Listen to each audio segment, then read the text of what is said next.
Boa tarde a todos. Peço um minutinho da atenção de vocês aqui. Vamos começar o 5º painel desse congresso maravilhoso da BDF e vamos tratar sobre reorganizações societárias, com temas bastante atuais e importantes. E eu tenho a honra de chamar aqui o nosso primeiro convidado, Ian Muniz, que vai falar, logo em seguida, dos efeitos fiscais das reorganizações societárias à luz da jurisprudência do CARF. O doutor Ian é sócio da área tributária do Veirano Advogados, tem mais de 30 anos de experiência em planejamento fiscal, contencioso e consultoria de grandes empresas. É conhecido internacionalmente em rankings jurídicos por sua atuação estratégica em temas complexos de tributação. Autor de livros da FGV, inclusive um livro maravilhoso sobre fusões e aquisições, formado em Direito pela Universidade Cândido Mendes e em Direito comparado pela Southwestern Legal Foundation nos Estados Unidos.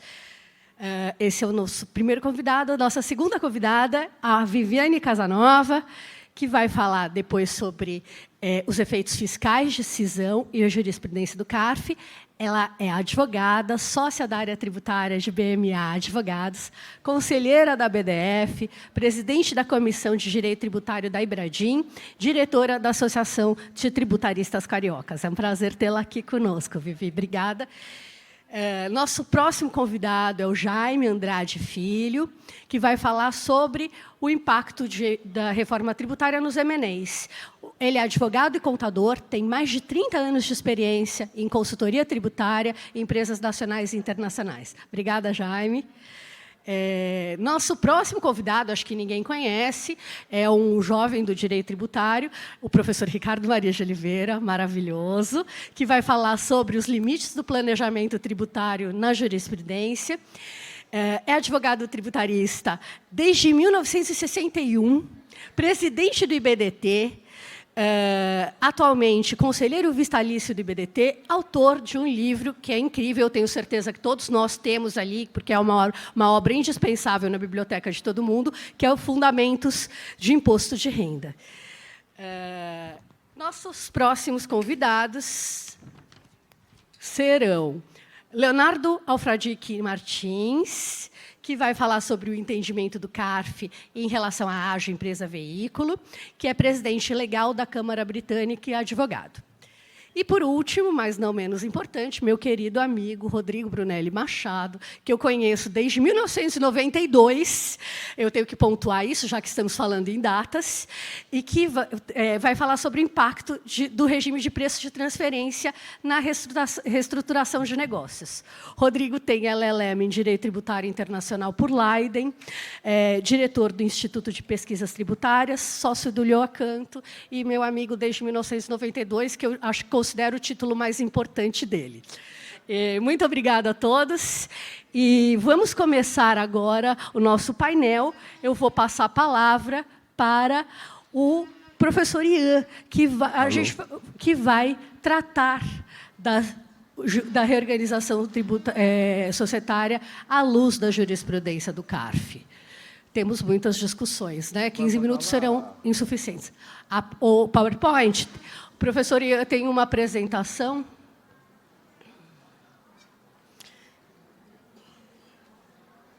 Esse tema vem sendo enfrentado pelo CARF ao longo de décadas. A jurisprudência oscila e temos ali critérios, né, que são frágeis, eu diria, né?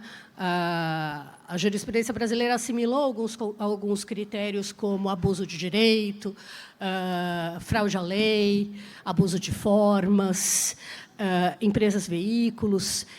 Eu tenho certeza que todas essas palavrinhas serão utilizadas pela inteligência artificial do CARF agora para fazer a filtragem que a Adriana Rego falou nos primeiros painéis. E agora eu vou deixar vocês com o querido Ian Muniz. Boa noite. Reorganizações societárias sempre foi o tema da minha vida, desde que eu trabalhei no Lioacanto, na Arthur Andersen. E, claro, o meu grande herói na vida sempre foi Bulhões Pedreira. Então, eu sempre segui esse caminho e estudei isso a vida inteira e espero levar mais 20 anos fazendo isso. Obrigado. Peraí, como é que é? Aqui voltar. Então, nós vamos analisar os efeitos fiscais das reorganizações societárias à luz da jurisprudência do CARF.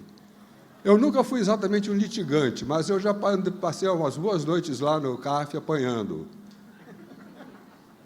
Sim, porque aquilo é uma máquina de tortura, né?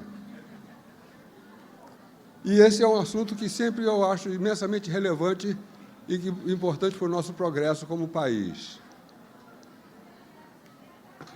Ué, agora foi, né?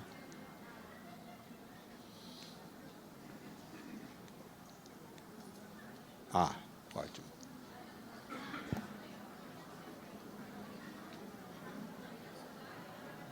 Eu selecionei 3 temas para trabalhar, porque com a jurisprudência do CARF, em razão de que são muitos os temas que afetam a reorganização societária, e então eu senti que seria melhor eu limitar o escopo do trabalho para poder analisar as tendências que correm lá dentro.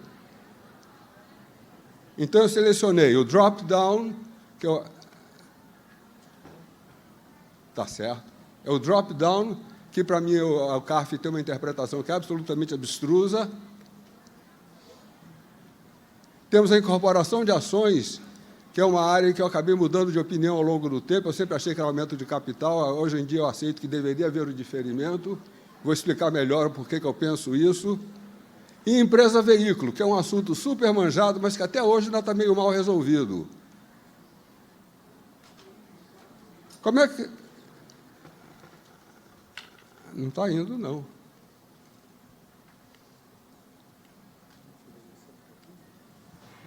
Não está indo. Será? Agora foi. Obrigado. Primeira coisa que eu queria dizer é que as reorganizações societárias, eu já escrevi isso no meu livro, deveriam ser fiscalmente neutras. Se você tem uma economia que está operando e você tem ativos empresariais, a melhor alocação desses ativos empresariais na economia certamente deveria aumentar a produtividade. E se você tributa, e o tributo, como os economistas chamam, é uma cunha fiscal. Ela atrapalha as transações, ela serve de freio para a boa alocação dos ativos empresariais. Se houver um custo tributário elevado nas operações de reorganização societária, a liquidez dos ativos empresariais vai para o chão. E isso acarreta uma má alocação. Um exemplo, se eu sou uma companhia de petróleo, de energia, aí eu acabo investindo numa fazenda que vou para fazer reflorestamento, para fazer uma geradora de cavaco, uma floresta. Esse negócio é pequeno.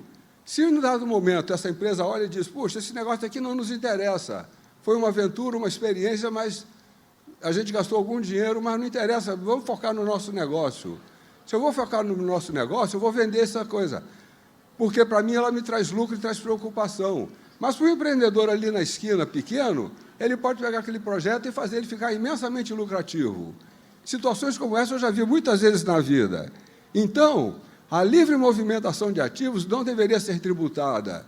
E é por isso que nós temos mecanismos que permitem você diferir o imposto num drop-down, num aumento de capital, você com a VJ, ou no caso das cisões e incorporações, elas têm mecanismos que protegem essa neutralidade fiscal.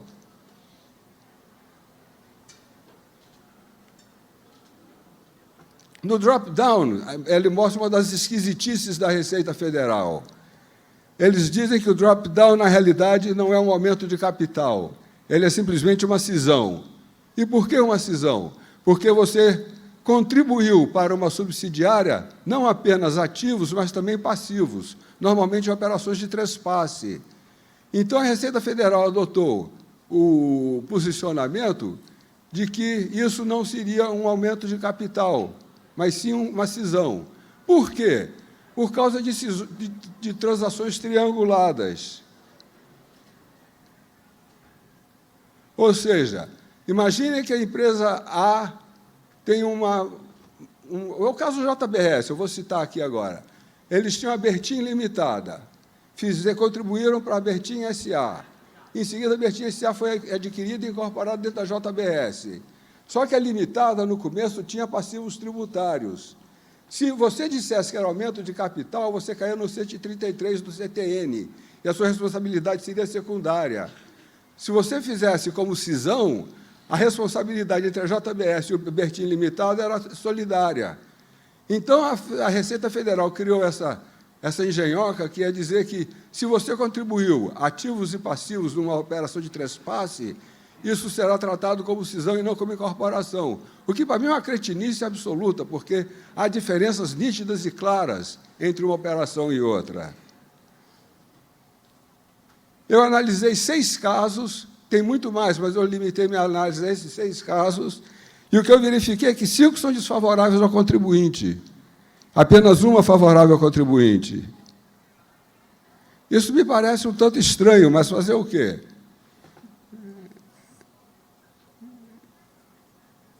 Sim, o caso do JBS eu fui verificar e ainda está aguardando julgamento no Camarão. Vamos agora para o tema incorporação de ações. Aqui, gente... Rapidão. Está aqui, incorporação de ações. Na incorporação de ações, a tese da Receita Federal é que ela é um aumento de capital, ela é um ato de alienação, enquanto que o mercado sustenta, que a tese do contribuinte é que não há ganho de capital, nós temos uma sucessão ou uma permuta ou regime de caixa, no caso de pessoas físicas. O fato é que a incorporação de ações não deveria ser tributada. Se ela tem a natureza de aumento de capital, se ela tem a natureza de uma sucessão universal... Está aqui. Eu acho que, na realidade, não faz sentido que uma operação em que você está transferindo ativo para uma outra pessoa jurídica, para fazer um joint venture, por exemplo, que haja realização e obrigação de desembolso de caixa para pagamento do tributo. Para mim, é muito mais inteligente, muito mais natural interpretar o sistema na medida em que você teve uma substituição, tal como ocorre na incorporação normal, do artigo 229 da Lei das SAs. Não faz muito sentido você dar um tratamento diferente à incorporação de ações do artigo 252.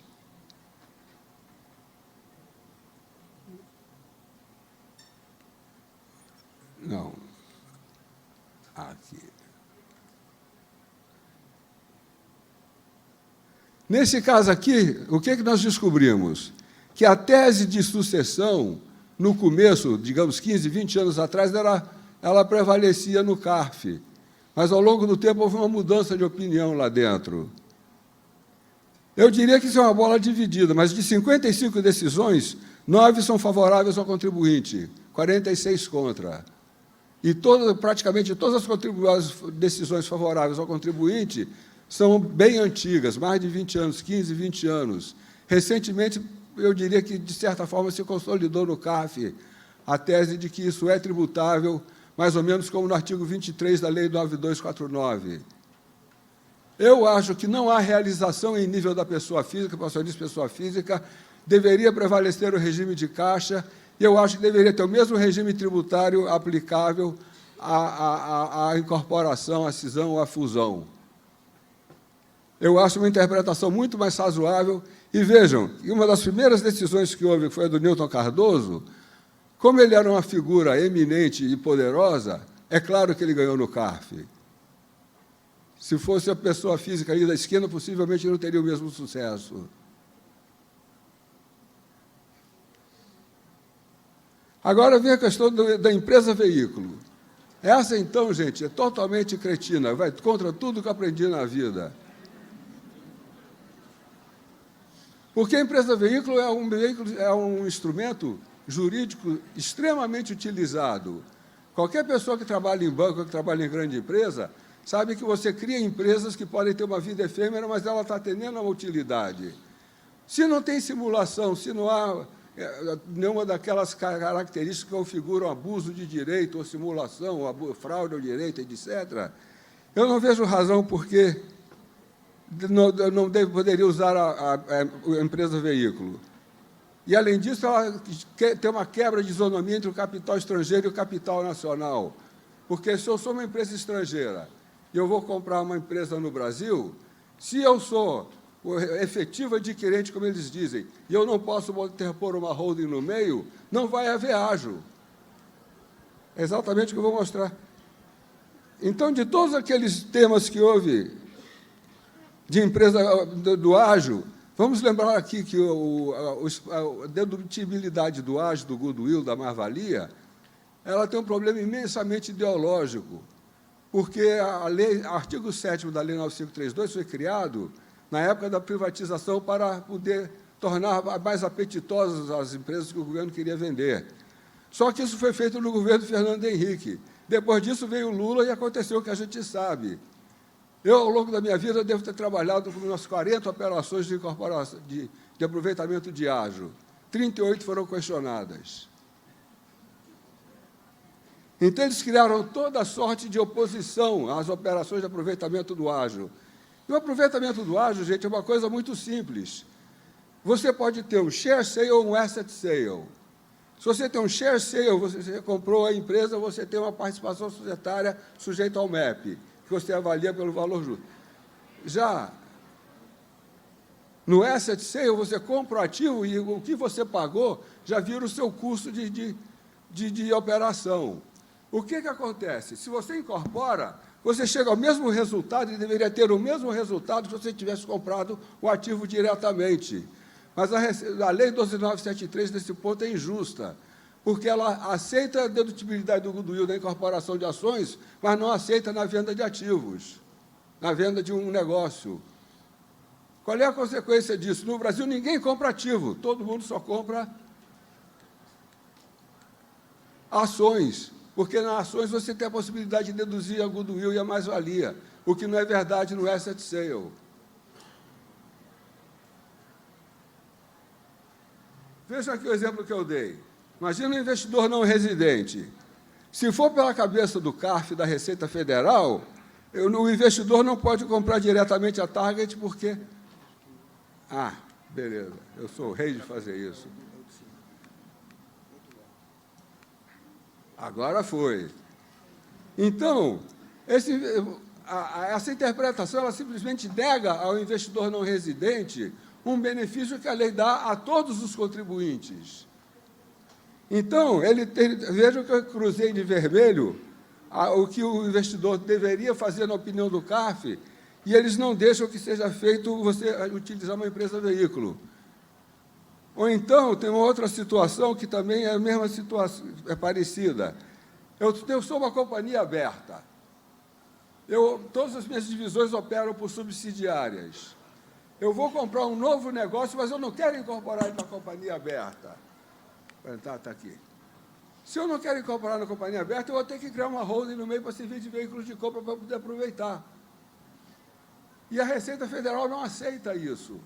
E critica os contribuintes e gera altos e mais altos, ameaçando de prisão e esse tipo de coisa.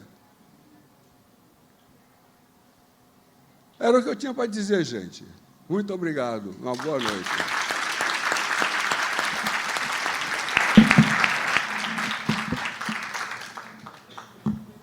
Jogando uma pimentinha aqui na sua palestra, eu queria saber sua opinião sobre as decisões do CARF que levam, né, que colocam, condicionam a validade das reorganizações societárias, a legalidade das reorganizações societárias ao propósito negocial, que usam a teoria da substância sobre a forma. Eu queria que você desse sua opinião sobre esse tipo de argumento que é tão usado pelo fisco.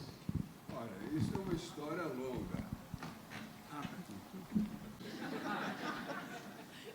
Reconhecendo esse lado do contribuinte, também a gente tem que reconhecer o lado da Receita Federal, no sentido de que ela também faz planejamento tributário, ela também conspira contra os contribuintes.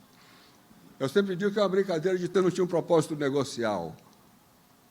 Hoje eu vejo, por muitos anos eu acreditei que realmente a Operação Casa Separa, por exemplo, não seria simulada. Hoje eu olho e eu digo com clareza, eu acho que ela é uma operação simulada e que não deveria prevalecer no sistema jurídico tributário.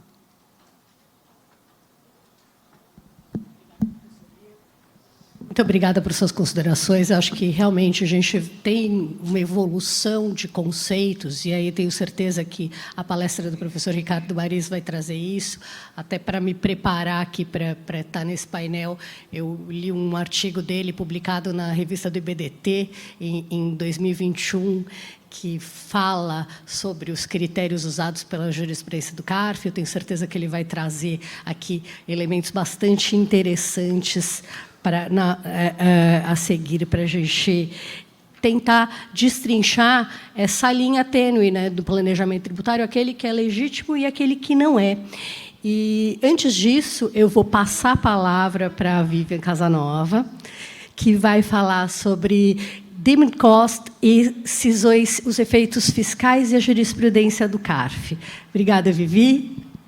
Obrigada, Lia. Vou falar aqui sentada, já que o doutor Ian falou sentada, vou continuar aqui.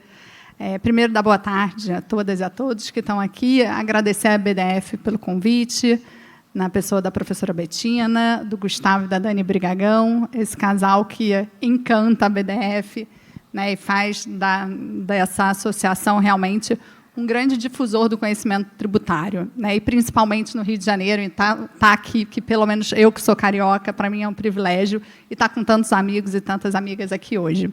E estar nesse painel aqui com tributaristas super ilustres. Eu brinquei, outro dia eu ouvi uma frase que eu vou repetir aqui porque eu achei incrível, que foi assim: como é incrível quando você, na verdade, é fã de alguém e você está tocando na banda junto com os seus, né, com aquelas pessoas que você admira. Então, acho que é um pouco isso que eu estou sentindo aqui hoje. Então, é uma felicidade estar aqui. E eu escolhi esse tema para a gente falar um pouco dentro de algum aspecto específico e trazer um pouco a experiência que eu tenho de CARF, dos julgados, como a gente vê o CARF se posicionando em algumas matérias. Então, o ponto que eu queria trazer primeiro é para a gente falar aqui do Deemed Cost, que, na verdade, é o custo atribuído que surge com a implementação no Brasil das novas regras contábeis, os efeitos disso numa operação de cisão e como a Receita vem se posicionando e o CARF vem se posicionando. E aí eu vou trazer o nosso contexto histórico lá de trás, que é quando a gente teve a adoção do IFRS no Brasil, a introdução do AVJ. A gente está falando aí da 11638, em 2007. Eu, pelo menos, já trabalhava nessa época. Alguns que estão aqui, possivelmente não, mas foi realmente uma revolução, né? Hoje a gente está falando de reforma tributária do consumo. Na época, essa foi uma grande revolução. A implementação no Brasil das regras contábeis internacionais e como isso seria refletido para fins fiscais. E a previsão que veio na 11638 era de neutralidade. Essa sempre foi a ideia. A gente precisava ter uma neutralidade. Então, qualquer implementação, qualquer ajuste decorrente da implementação dessas novas regras no Brasil deveria ter um efeito fiscal neutro. Era a partir daí que se tratava. Quando a gente está falando de AVJ, vem uma alteração na lei das SAs para prever uma coisa que as pessoas também não estavam acostumadas no Brasil. Quando a gente está falando de Brasil, a gente está acostumado a ter lá o seu ativo, o seu passivo, o seu ativo principalmente avaliado ao custo de aquisição. E surge aí a ideia da avaliação a valor justo com a alteração da lei das SAs. Vem em 2009, a gente tem a instituição do RTT, prevendo essa neutralidade, garantindo a neutralidade, e, do ponto de vista da avaliação a valor justo, vem a previsão com a alteração, mais uma vez, da lei das SAs, para prever que essa avaliação a valor justo ela teria o tratamento de ajuste de avaliação patrimonial em conta de patrimônio líquido. Depois a gente tem lá a 12973, a famosa lei 12973, que vai normatizar todo o tratamento fiscal que vai ser dado e contábil em função dessas novas regras contábeis e prevendo, mais uma vez, que a gente vai ter a neutralidade fiscal. Eu quis trazer um pouco essa introdução, porque qual é a ideia do AVJ, que era, naquele momento, muito nova? Era você trazer para a contabilidade e permitir que os investidores tivessem conhecimento de quanto efetivamente valiam os ativos daquela companhia. Eles conseguissem ter uma visão melhor de qual era a avaliação daquela companhia. Então, surge aí o AVJ.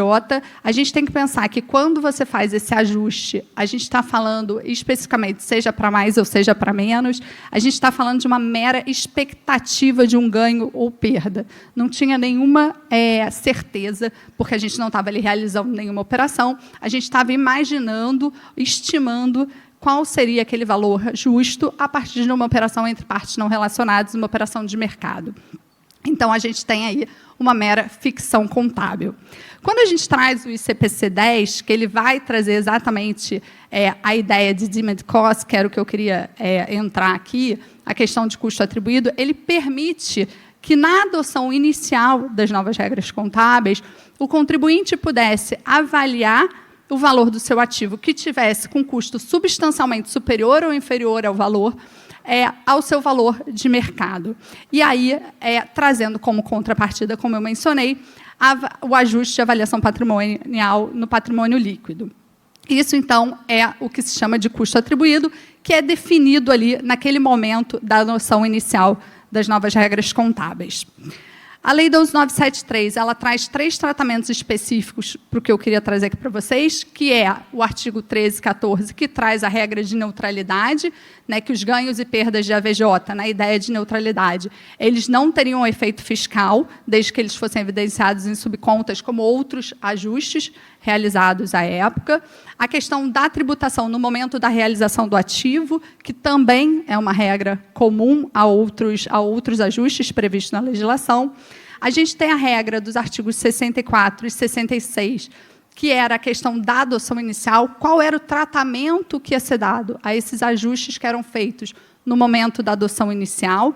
E aí tem uma previsão específica de ganhos e perdas de AVJ, para prever que eles não vão ter efeito fiscal, mais uma vez aqui a gente garantindo a neutralidade, e que eles só seriam tributados no momento de uma operação de realização desse ativo. E depois a gente tem um artigo específico, que eu também quero tratar mais especificamente aqui, que é o artigo 26 da hipótese de cisão, que quando você tiver uma operação de incorporação, cisão ou fusão, você não vai ter o efeito fiscal também aí em relação ao AVJ, que os ganhos e perdas de AVJ que forem transferidos da empresa sucedida para a empresa sucessora, na verdade, eles vão ter o mesmo tratamento na empresa sucessora, então, se era um ajuste que não estava sujeito à tributação, também não seria tributado na sucessora nesse momento, só no momento, mais uma vez, aqui, da realização desse ativo. E aí, qual foi a posição que a Receita adotou? E aqui é a questão mais controvertida, né? A Receita, em 2017, ela edita essa solução de consulta 659, que ela vai trazer qual é o entendimento dela sobre esse custo atribuído, sobre esse deemed cost, numa operação específica de cisão. E aí, o entendimento da Receita é que, se esse custo atribuído ele foi definido no momento anterior a edição da 12.973, então isso representa uma diferença de adoção inicial. E se isso é uma diferença de adoção inicial, ele teria um valor jurídico próprio, que não teria natureza de AVJ, essa adoção da Receita Federal, aqui o entendimento, e que o regime aplicável, então, seria o regime do artigo 64 a 70 da 12.973, e, com isso, ele, na verdade, vai contra a ideia de neutralidade, porque ele vai entender que essa operação de cisão ele vai ter uma característica de realização desse ativo. Então, a Receita entende que você tem, aqui, na minha opinião, e aí depois eu vou trazer aqui um slide com as críticas, ela entende que a cisão é uma operação de realização de ativo, e ele entende que essa adoção inicial, o deemed cost, no momento da adoção inicial, pré-12.973, ele não teria característica de AVJ. Ele, na verdade, teria uma outra natureza, que, na verdade, não se define qual é exatamente a natureza, mas ele chama de diferença positiva de adoção inicial. Em decorrência disso, ele entende que, nesse momento, deveria-se ter a tributação. E essa solução de consulta ela faz a ressalva de que, se esse deemed cost for contabilizado no momento após a edição da 12.973, então teria-se natureza de AVJ, e se tem, nesse momento, natureza de AVJ, então, na cisão, aplicaria o artigo 26, que eu citei aqui anteriormente, né? Estou passando para trás, não, deixa eu voltar aqui. O artigo 26, eu só não consigo voltar, foi. O artigo 26, que eu citei aqui anteriormente, e o artigo 26 prevê a neutralidade. Então, ele dá um tratamento diferente à posição da Receita em função do momento em que você tem o registro desse deemed cost numa operação específica de cisão. A Receita, depois, ela se posiciona com o mesmo entendimento, Mas não está falando de um tipo de AVJ, ainda que seja ali naquele momento de adoção inicial, tem que se dar o tratamento e a natureza de um AVJ. Né? Você não tem que, na verdade, fazer ou criar uma ficção de uma outra natureza que não existe, que a própria Receita não consegue definir que natureza seria essa. Né? Então, assim, antes ou depois da 12973, a natureza do custo atribuído é exatamente a mesma. Um segundo ponto relevante é que assim, a Receita ela tem diversas posições e já manifestações em parecer normativo de que a cisão não é um evento de realização do ativo. Né? Então, ela tem ali algumas posições de que é uma mera transposição do patrimônio que sai de uma pessoa jurídica e vai para outra pessoa jurídica. Mas você não tem ali o auferimento de nenhuma receita, você não tem ali nenhuma disponibilidade econômica ou jurídica daquela renda, você não tem capacidade contributiva, você tem uma mera transferência do patrimônio. E, a partir do momento que você tem uma mera transferência do patrimônio, não tem por que você ter a tributação de qualquer ganho que não se realizou. Então, a Receita também não poderia, simplesmente para esse fim específico, querer tratar a cisão como a realização do ativo. Né? Ou bem é uma realização do ativo, ou não é uma realização do ativo. O que mostra a tendência da Receita em função do entendimento que ela quer adotar de mudança dos próprios critérios, dos próprios conceitos jurídicos que ela vem adotando. E aí, um ponto que, se a gente falar em tributação de qualquer coisa que não seja renda, que não seja efetiva capacidade contributiva, exercício da capacidade contributiva do contribuinte, a gente não tem disponibilidade econômica, não tem disponibilidade jurídica dessa renda, a gente vai estar falando aí de tributação do patrimônio. Então, acho que, nesse ponto, ainda que a Receita Federal tenha essa posição, a gente tem aí um caminho grande com críticas e argumentos contrários a esse entendimento. E aí, como o CARF vem se posicionando? Né? A gente que está lá no CARF, o Rodrigo está muito comigo lá também, o professor Ricardo Maris também, a gente vê que, algumas vezes, alguns desses conceitos jurídicos eles são muito explorados e muito debatidos, e outras vezes nem tanto. Então, quando eu estava fazendo a pesquisa sobre os casos julgados sobre esse assunto, eu peguei uma decisão de setembro de 2014. Essa decisão, na verdade, ela é uma decisão desfavorável ao contribuinte, aplicando o entendimento da Receita Federal, mas aplicando o entendimento da Receita Federal de uma forma muito simples. Ela simplesmente reproduz o que está na solução de consulta 659. Ela não traz uma análise de se a cisão deve ser interpretada como realização do ativo ou não realização. Ela não traz qual é a natureza, né, desse deemed cost pré-12973. Ela simplesmente aplica a solução de consulta 659. Então, eu acho que aqui, obviamente, eu não estive presente nesse julgamento, é difícil falar, quando a gente sabe muitos debates que tem lá, mas assim, a análise crua da decisão é uma decisão que não nos parece ter tido uma evolução dos conceitos e uma análise detida desses conceitos. Quando a gente olha a nova decisão de fevereiro de 2025 agora, a gente começa a reparar que tem uma análise mais detida da discussão. Então, os conselheiros eles se debruçaram mais, eles se debruçaram sobre a solução de consulta 659, eles entenderam que a gente não tem fato gerador de imposto de renda e de contribuição social. Então, eu acho que eu queria tentar terminar aqui um pouco, dizendo que a gente ainda tem esperança, pelo menos nesses julgados do CARF, que, pelo menos, ainda que algumas vezes a Receita Federal tenha algumas posições restritivas, que a gente tem espaço para discussão no CARF, que é um tribunal muito mais preparado para essas discussões, que muitas vezes aprofunda os conceitos e tem a capacidade de trazer a correta interpretação para a matéria. Não em todos os casos, porque o doutor Ian mencionou aqui os casos de empresa-veículo, que eu também sou assim. Esses conceitos. E até trazendo aqui mais um argumento que a sua palestra me fez pensar, é até essa questão se antes da 12973 não era a AVJ, depois da 12973 isso passou a ser entendido como AVJ, a gente tem uma... Desde o início da aproximação das partes, quando se considera condições para avançar numa negociação. Bom, e até fazendo um parênteses aqui, a questão de, sei lá, 2 anos, ainda quando se falava, continuamos falando, né, de reforma tributária, mas o nível de incerteza, embora hoje ainda seja grande, mas era muito maior, eu tinha sempre uma preocupação. Pô, se está difícil para nós, imagina para um investidor 40 anos para se organizar sobre a desorganização do sistema tributário. A reforma tributária veio muito antes da nossa. Porque ele tinha que tomar uma decisão de negócio sem saber o ambiente, sem entender o ambiente no qual os frutos que ele espera daquele negócio serão gerados. E as logísticos, quando eu olho um negócio hoje, esse negócio pode ter sido estruturado, foi estruturado considerando a realidade tributária de hoje. E muitas vezes com um mote tributário, buscando uma economia tributária, muitas vezes em detrimento de uma eficiência operacional. Nesse momento em que eu estou me aproximando para fazer uma operação de fusão, uma aquisição, eu já preciso fazer uma análise crítica daquela estrutura para saber se aquela estrutura se justifica ou não do ponto de vista do negócio após a operação de aquisição.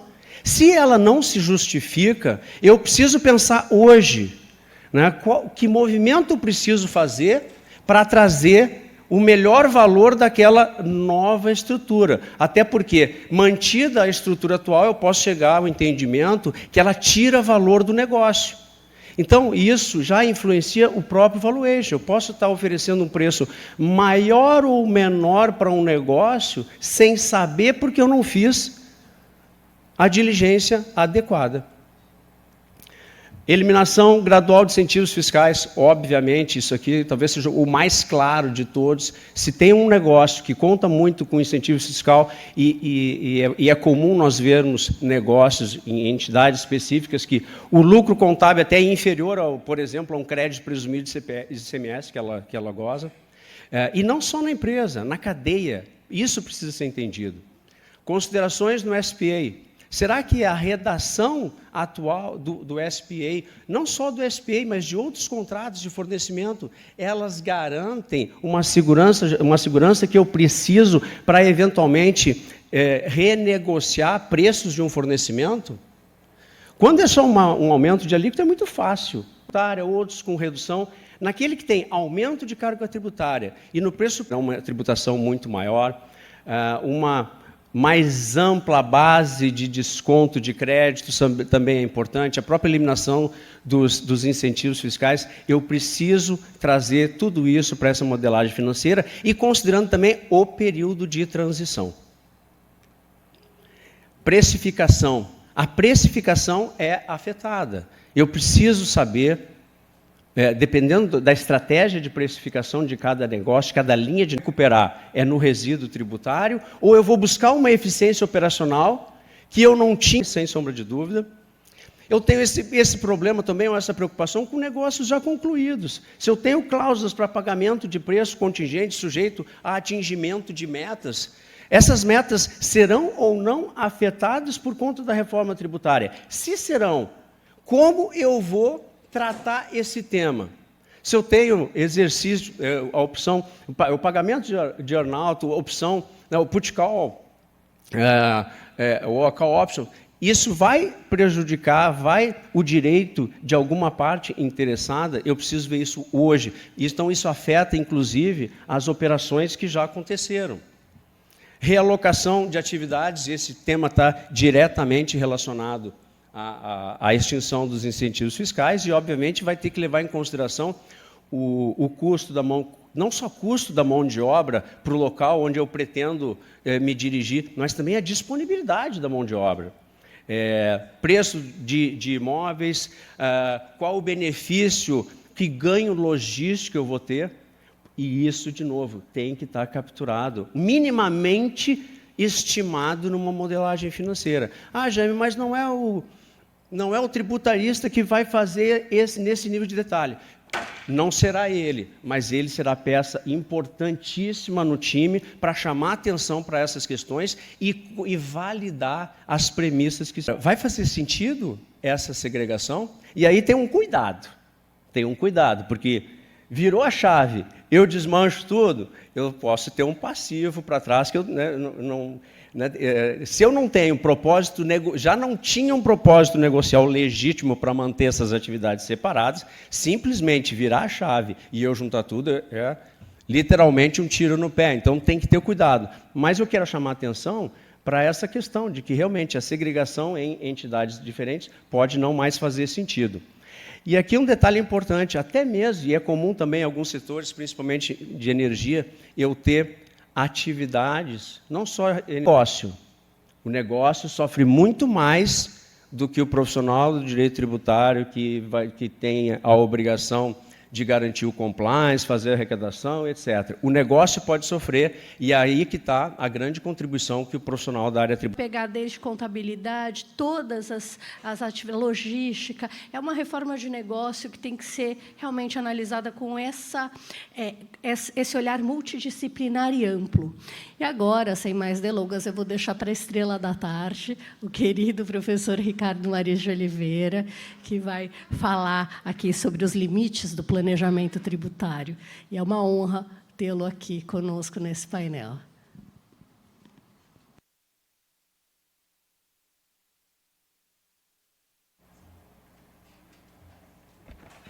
Boa tarde a todos. Quero começar pedindo desculpa por não ter utilizado o template, porque não consegui baixar o template, apesar das ajudas que vários dos colegas aqui me tentaram me dar. Todas as vezes que eu entrava no template que eles enviaram, estava já não mais disponível. Então, eu coloquei sem template. Coloquei minhas cores preferidas, a Chuele sabe do que eu estou falando. Eu queria te desapontar, viu, Alessandra? Você disse que eu ia esclarecer o planejamento tributário. Eu, algum tempo atrás, eu fiz uma promessa para mim mesmo, de foro íntimo. Essa promessa, depois, eu tornei pública numa aula de uma turma do professor Sérgio André, que eu nunca mais iria falar sobre planejamento tributário. Porque eu realmente já falei muito, todo mundo já falou muito, existe muito pouco mais a se acrescentar. Acredito que poderão vir vozes novas no futuro, com novas ideias, mas, nesse momento, estou convencido que não é possível trazer nada de novo. E nem eu tenho nada de novo para trazer. Mas eu aceitei o convite da BDF porque não é para falar minha opinião sobre planejamento tributário, e sim sobre a jurisprudência a respeito de planejamento tributário, limites do planejamento tributário na jurisprudência. Espera aí, é para cá. Eu creio que a palestra do Jaime nos mostrou a importância.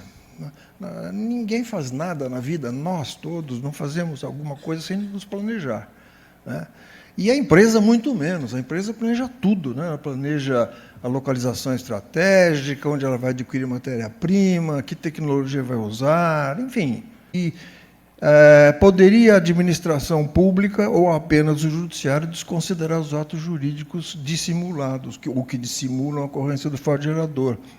Eu ouço, às vezes, dizer, bom, mas o Supremo só decidiu que é constitucional o parágrafo único do artigo 116. Realmente, essa é a decisão. Mas para isso, né? Ele foi unânime porque todos concordaram que a norma é constitucional. Por que ela é constitucional? Porque ela não incorreu em algumas inconstitucionalidades, senão a conclusão teria sido diferente. Então, vamos ver rapidamente aqui. O caso da Separa apresenta um ato irreal, contrário ao ato real, mas esse é um bom exemplo, né, do que é dissimulação. Diz a ministra, a autoridade pode aplicar a alíquota sobre a base de cálculo prevista em lei para a hipótese do planejamento tributário. Começa pelo fato de que você não poderia ter o propósito de economia tributária. Se você tivesse esse propósito de economia tributária, em tantos exemplos que Jaime nos trouxe aqui, com o último, acredito, de reestruturação desde já da divisão das atividades, para evitar maior carga tributária, Não poderia, se a medida provisória 66 estivesse em vigor. Essa norma foi revogada, ou melhor, perdeu eficácia, porque ela não foi convertida em lei. O que achou ele? Bom, rejeitada, mas não convertida em lei, tá certo? Então ela perdeu eficácia de acordo com o artigo 62 da Constituição. De forma que eu não posso mais falar que eu não posso ter um planejamento tributário com propósito tributário. Eu preciso ver nada disso que ela afirmou. Se ela tivesse localizado, por exemplo, a proibição da elisão fiscal, teria declarado a inconstitucionalidade. Ela também, por fim, para terminar aqui, ela diz que, apesar da exposição de motivos mencionados, por de Deus, isso é ridículo até, né? Não simulado. Vamos analisar lá dentro, tem poucas divergências conceituais e de fundamentos, mas chegaram a conclusão diferente, né? Mas em todas essas, em outras também, do próprio Supremo Tribunal Federal, inclusive quando discutiu várias ações que decidiram a questão da validade da pejotização, olha que interessante, para confirmar o que eu falei. O Supremo diz assim, existe a liberdade de contratar e de mudar o regime de trabalho para produzir a economia tributária. Não podia ter falado melhor alguma coisa a respeito do tal do propósito de economia tributária. Obrigado a todos.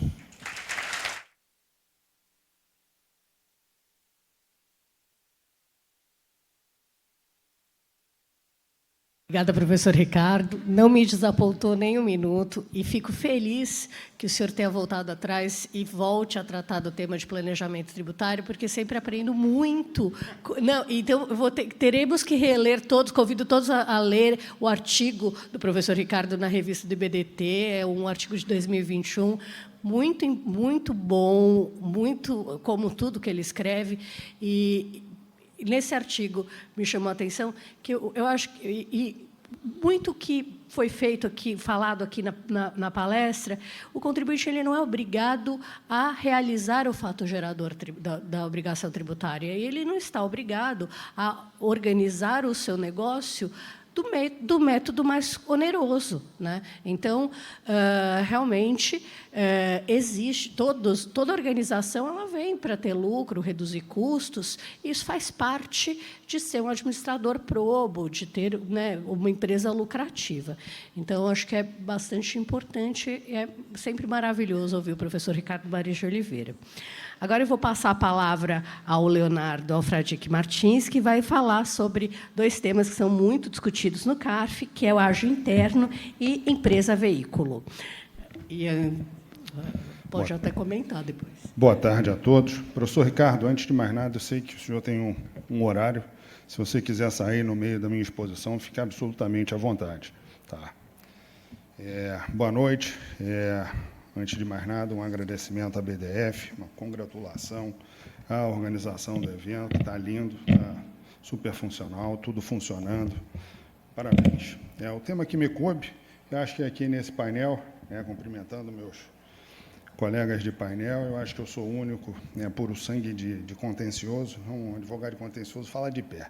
Até porque advogado contencioso faz um monte de notinha no papel que ele tem na mão, e é isso que eu tenho aqui, eu tenho um pouco de medo de não enxergar ali a minha apresentação.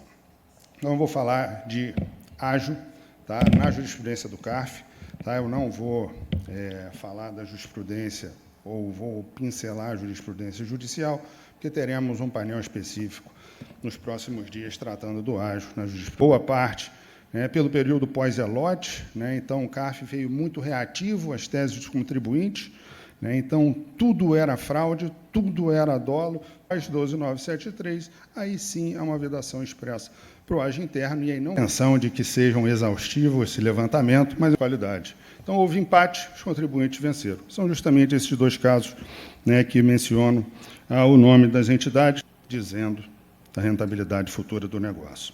No outro, que foi o acordo desfavorável de energia elétrica de Pernambuco, que vai... Então, era isso que eu... Ora, como que eu faço isso? De um grupo brasileiro para um grupo estrangeiro, se eu for aplicar preço de transferência, eu tenho que fazer aquela contribuição ao mercado. Como que eu faço esse... A gente está com o nosso pêndulo indo para lá e o OCDE vindo para cá. Essa é a minha impressão. E aqui... Nós não vamos ter intervalo, já vai começar